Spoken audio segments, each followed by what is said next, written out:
First person singular. Opinions expressed in this piece are those of the writer. Jeri Bodemar asks on Earth Day, what are we to do? Sometimes I go about my days with an unknown question bubbling up inside, like a mysterious irritation of some kind. Around Earth Day, the unease began to niggle internally. When I read an article titled F Earth Day, it started to clarify. True, at this point, water bottles, recycling, and even electric cars don't cut it.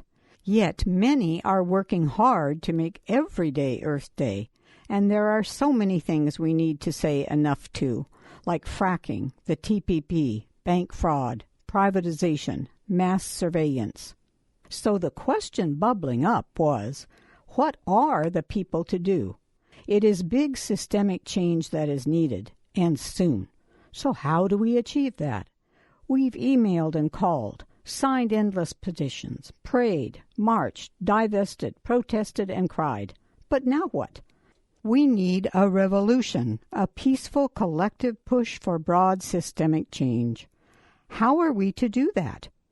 Perhaps if more and more of us hold that question close to our hearts, we will soon live ourselves into the answer. Perhaps simply looking for the way when many millions can act together could help make the shift.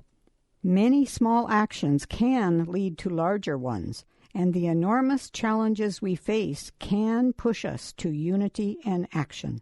Like High John says, we must find a way out of no way. Jeri Bodemar is a member of Earth Democracy Committee of Santa Cruz Wolf. This program was produced by Matilda Rand and Lori Korn.